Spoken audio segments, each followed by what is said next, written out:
Вітаю! Час новин на АТР. Сьогодні 15 лютого, понеділок, це 719-й день анексії Криму. Сьогодні до Києва прибув прем'єр-міністр Туреччини Ахмет Давутоглу. Разом із прем'єром до України приїхали і міністри. Під час зустрічі прем'єр-міністра України Арсенія Яценюка і Ахмета Давутоглу були підписані двосторонні договори між країнами в сфері охорони здоров'я та фінансування. Прем'єр Туреччини висловив слова підтримки Україні. Kırım'ın ilhakını ise kesinlikle reddetmektedir. Туреччина всіляко підтримує територіальну цілісність України і ні в якому разі не може змиритися з анексією Криму. Büyük bir memnuniyet duyuyoruz. І мені дуже приємно бачити, що ми поділяємо спільну точку зору на правові питання, які стосуються кримських татар, які Сталіним в 44-му році бездушно були повантажені в потяги і відправлені в заслання. Ortak bir tavrı benimsiyoruz. І ми поділяємо спільну точку зору на агресивні дії Росії в Криму, в Україні, а також і в Сирії. Президент України Петро Порошенко зірвав оплески, звинувативши Владимира Путіна у війні на Донбасі і агресії в Криму. Виступ Петра Порошенка під час президентських дебатів в рамках Мюнхенської конференції з питань безпеки викликав фурор в залі.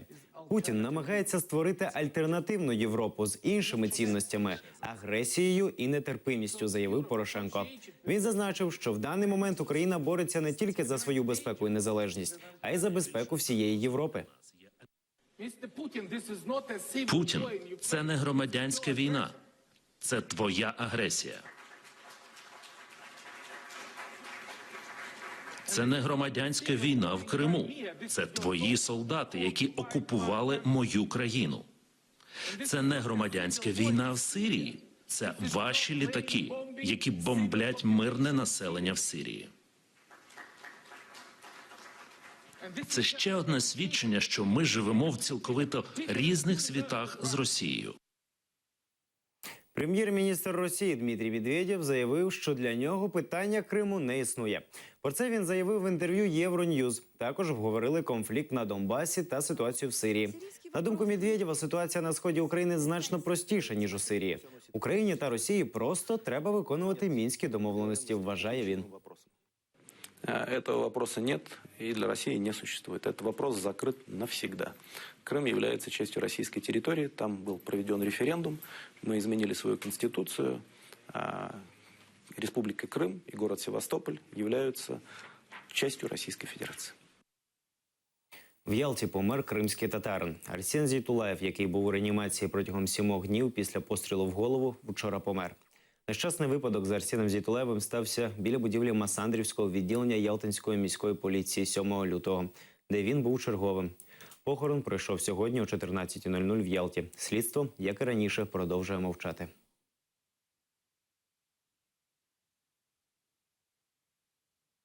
Сьогодні відбувся суд над фігурантами справи 26 лютого. Справу направили на дорозслідування.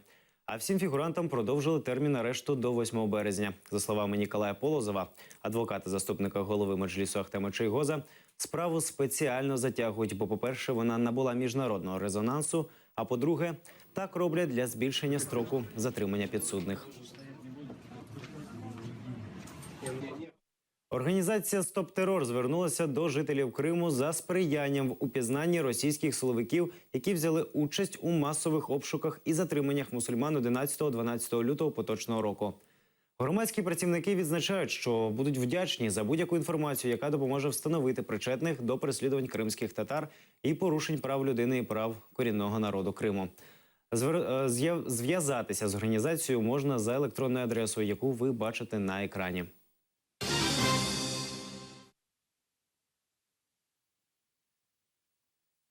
Мешканці Керчі можуть залишитися без житла. На вулиці Цементна Слобідка активно ведуться будівні роботи для комунікації майбутнього Керченського мосту. Вже перекопали більшу частину району. На черзі – житлові будинки. Однак мешканці нарікають, що їх мали переселити в нові квартири, а їх ще не почали будувати. Люди живуть тут по декілька років. Змінювати житло їм нелегко. Ничего не объясняли. И никто ничего не говорит, и никто не приходит. И никому ничего не надо. Вот вокруг завалили дом. Вот так вот и живем. Вот приехали, еще копают. Сейчас они приедут, скажут мне завтра выселяйся. А мне ж надо вывозить все. Я здесь не бомж. Обещали, говорят, что будут строить вот в районе Солнечного дома трехэтажные. Ну, они много разной информации говорят, причем говорят информацию двуякую. Какой-то там деятель говорил, что будут нас переселять в октябре 2016 года. Но пока никакого строительства не ведет.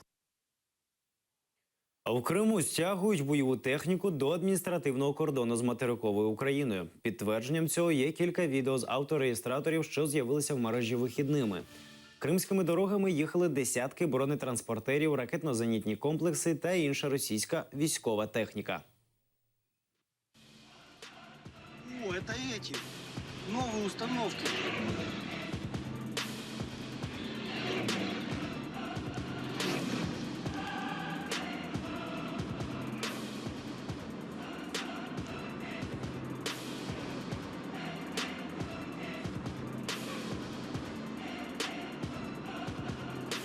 О, ядерное оружие. Еще есть? В зоні проведення антитерористичної операції знову не вщухає вогонь противника. Проросійські бандформування 71 раз атакували позиції українських захисників. Більше 20 разів відкривали вогонь з мінометів. Так, під мінометний вогонь ворога потрапили наші опорні пункти в Красногорівці, Пісках, Талаківці, Майорську та Зайцевому. В Зайцевому та Красногорівці бойовики застосовували міномети калібру 120 мм. З гранатометів та стрілецької зброї окупанти відкривали вогонь по наших укріпленнях в Новотроїцькому, Мар'їнці, Авдіївці, Новгородському, Опитному, Пісках та на шахті Бутівка. Опорні пункти сил АТО в Луганському противник обстріляв з великокаліберних кулеметів та протитанкового ракетного комплексу. Бойове зіткнення відбулося на Маріупольському напрямку, неподалік Гнутового. Тут бойовики застосували міномети та стрілецьку зброю.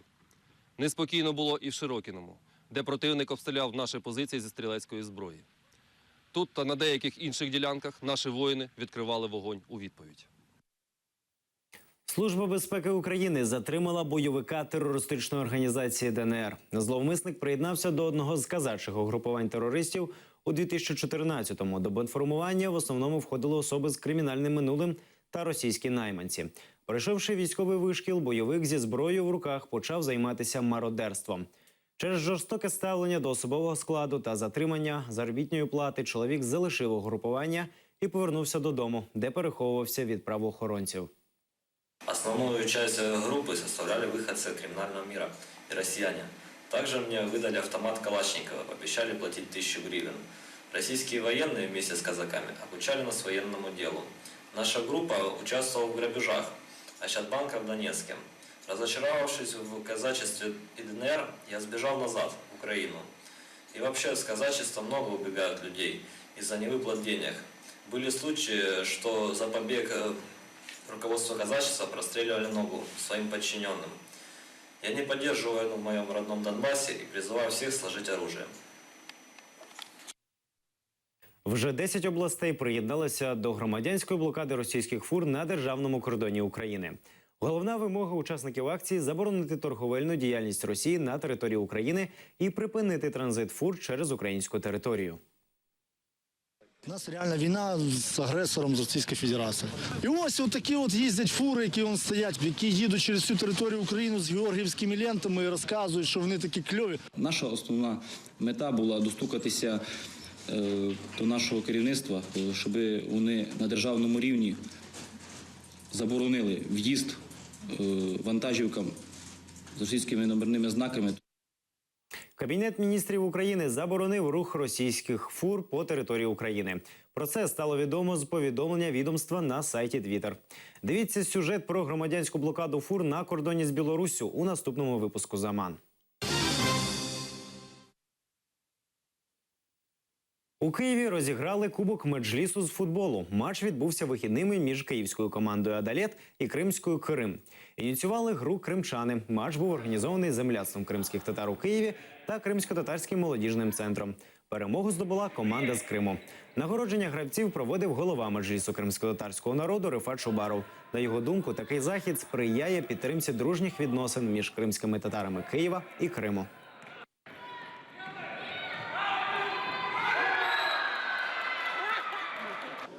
Мы решили вот сыграть, сразиться. В итоге получилось так, что проиграли. Ну, как бы в футболе все бывает, иногда и проигрывать нужно. Но сметолса, в следующий раз выиграем, иншаллах, может, в Крыму. Ні, наші краще грають, але ці такі правила погано знають, м'яко кажучи.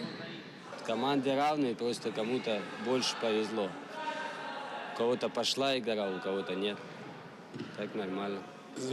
Конечно, довольны. Мы приехали с далекого места, только выигрывать.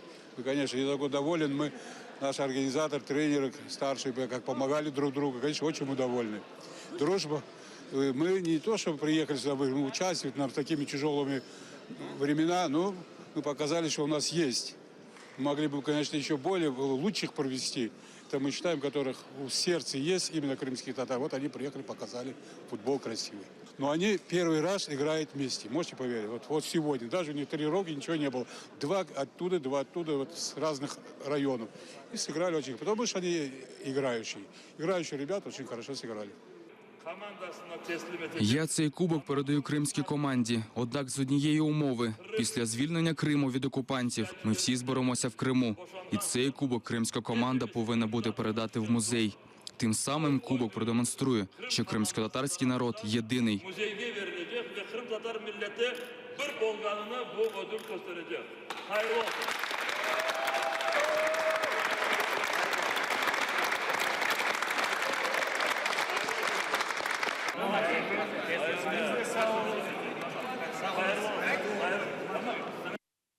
Кримчанку зустріли вигуками «Україна» на змаганнях в Естонії. Таким чином, колеги підтримали капітана української збірної з художньої гімнастики Ганну Різаддінову під час її виступу. Допомога далася в знаки. В рамках турніру Ганна здобула 5 золотих медалей, захопивши суддів своєю грацією і технікою.